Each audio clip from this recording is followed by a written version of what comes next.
Welcome tech smart friends. Finally ಎಲ್ಲರಿಗೂ ಒಂದು good news. Karnataka SLC result 9th May ಬೆಳಗ್ಗೆ 10:30ಗೆ result ಬರ್ತಾ ಇದೆ. 10:30 ಅಂದರೆ ಆಸ್ಪಾಸ್ ನಿಮಗೆ 11 o'clock 11:30ಗೆ ರಿಸಲ್ಟ್ ಬರುತ್ತೆ. ಯಾಕಂದರೆ ಸರ್ವರು ಅಪ್ಡೇಟ್ ಆಗ್ತಾ ಇರುತ್ತೆ, ಸರ್ವರ್ ಲೋಡ್ ಆಗುತ್ತೆ, ಎಟ್ ಎ ಟೈಮ್ ಎಲ್ಲರೂ ಚೆಕ್ ಮಾಡ್ತಾರಲ್ಲ ಅದಕ್ಕೋಸ್ಕರ. ಸೊ 11 o'clockಗೆ ನಿಮಗೆ ಅವೈಲೇಬಲ್ ಇರುತ್ತೆ. ಮಾರ್ನಿಂಗ್ ಇವರು 10 o'clock ಏನು ಪ್ರೆಸ್ ಮೀಟ್ ಮಾಡಿ ಎಲ್ಲ ಹೇಳ್ತಾರೆ ನಿಮಗೆ. ಟಾಪರ್ಸ್ ಎಷ್ಟು ಜನ, 625 624 ಎಷ್ಟು ಜನ ಅಂತ ಎಲ್ಲ ಹೇಳ್ಬಿಡ್ತಾರೆ.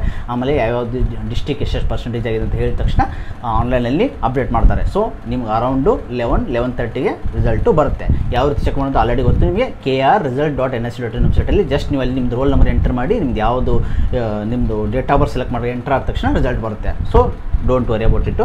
ಈಗ ಫ್ರೆಂಡ್ಸ್, ನಿಮ್ಮದು ರಿಸಲ್ಟು ಪಾಸಿಟಿವಲ್ಲಿ ನೆಗೆಟಿವಲ್ಲಿ ತಲೆ ಕೆಡಿಸ್ಕೊಬೇಡಿ. ಯಾಕಂದರೆ ನಿಮಗೆ ಅಡ್ವಾಂಟೇಜ್ ಇದೆ. ಯಾವಾಗ ಈ ಒಂದು ನಿಮಗೆ ಕಡಿಮೆ ಮಾರ್ಕ್ಸ್ ಇದ್ದರೆ ಇನ್ನು ಎಕ್ಸಾಮ್ 2 ಎಕ್ಸಾಮ್ 3 ಆಮೇಲೆ ಭಾಳ ಸ್ಟೂಡೆಂಟ್ಸ್ಗೆ ಡೌಟ್ ಇದೆ. ಎಕ್ಸಾಮ್ 2 ಎಕ್ಸಾಮ್ 3 ಬಂದರೆ ಏನೋ ಸ್ಟಾರ್ ಮಾರ್ಕ್ ಬರುತ್ತಾ, ಏನು ಪೂರ್ವಕ ಪರೀಕ್ಷೆ ಅಂತ ಅನ್ಕೋತಾರೆ. ಆ ಥರ ಏನಿಲ್ಲ ಫ್ರೆಂಡ್ಸ್. ನಿಮ್ಮದು ಯಾವ ಸಬ್ಜೆಕ್ಟಲ್ಲಿ ಜಾಸ್ತಿ ಇದೆ ಅದನ್ನ ಕನ್ಸಿಡರ್ ಮಾಡ್ತಾರೆ. ನೀವು ಫಾರ್ ಎಕ್ಸಾಂಪಲ್ ಎಕ್ಸಾಮ್ 1ನಲ್ಲಿ ಕಡಿಮೆ ಬಿದ್ದು ಎಕ್ಸಾಮ್ 12 ಚೆನ್ನಾಗಿ ಬಂದರೆ ಪರ್ಟಿಕ್ಯುಲರ್ ಸಬ್ಜೆಕ್ಟು ಅದನ್ನೇ ಕನ್ಸಿಡರ್ ಮಾಡ್ತಾರೆ. ಸೊ ನಿಮ್ಮ ನಿಮ್ಮ ಸರ್ಟಿಫಿಕೇಟ್ ಅಂದರೆ ನಿಮ್ಮದು ಮಾರ್ಕ್ಸ್ ಕಾರ್ಡ್ ಏನಿಲ್ಲ ಒಂದೇ ಬರೋದು. ಸೊ ಮಾರ್ಕ್ಸ್ ಕಾರ್ಡಲ್ಲಿ ಒಂದೇ ಬರುತ್ತೆ. ನೀವು so exam 1 exam 2 exam 3 best of 1 select ಮಾಡ್ತಾರೆ. ನೀವು ಬೇಕಂದರೆ ಬರಿಬೋದು, ಅದು ನಿಮ್ಮ ಇಷ್ಟ. ಈ ಎಕ್ಸಾಮ್ 1ನಲ್ಲಿ ಚೆನ್ನಾಗಿ ಬಂತಂದರೆ ನೀವು ಎಕ್ಸಾಮ್ 2 ಏನು ಬರೀಬೇಕಾಗಿಲ್ಲ.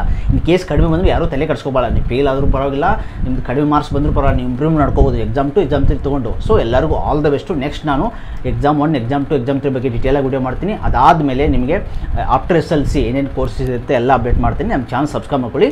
Thanks watching guys. Please subscribe.